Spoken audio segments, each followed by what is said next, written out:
ఆ drugs case మీద ఏదైతే పూర్తిగా చెప్తా ఉన్నారో చాలా హాస్యాస్పదమైన విషయం ఏంటంటే అసలు ఆ కంపెనీనే ఇప్పటిదాకా ఏదైతే డ్రగ్స్ ఇంపోర్ట్ చేశారంటా ఉన్నారో వాళ్ళనే ఇప్పటిదాకా సిబిఐ వాళ్ళు ఇంపోర్ట్ చేశారని చెప్పి వాళ్ళ మీద అభియోగం మోపలేదు.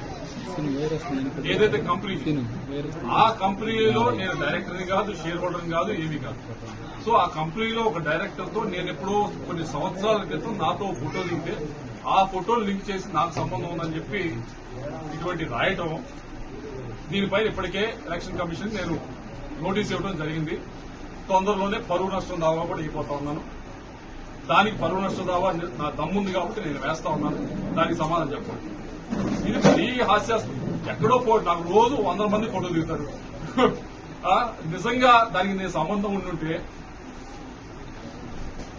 జనవరి 14న అది పోర్టులో బయలుదేరిన అంటారు. నేను బ్రెజిల్లో ఆ రోజు నేను వైసీపీలో ఉన్నాను. జనవరి 14న మరి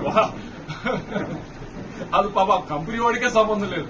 ఆ కంపెనీ వాళ్ళే ఇప్పటిదాకా తప్పు చేశారని చెప్పి సిబిఐ గాని ఇంటర్పోల్ గాని ఒకరు కూడా ఆ కంపెనీనే రానట్లేదు.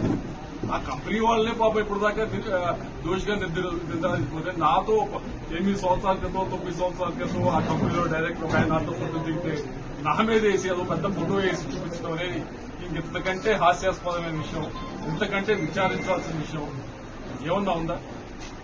కాబట్టి దీని మీద 2 చర్యలు మేము మా వైపు తీసుకుంటా ఉన్నాం. ఒకటి, ఈసీకి నోటీస్ ఆల్రెడీ ఇచ్చాము. ఈసీకి ఆల్రెడీ కంప్లైంట్ ఇచ్చాము. నోటీస్ కాదు, సారీ, ఈసీకి కంప్లైంట్ ఇచ్చాము. రెండోది పరువు నష్ట దావా కూడా వేస్తాం.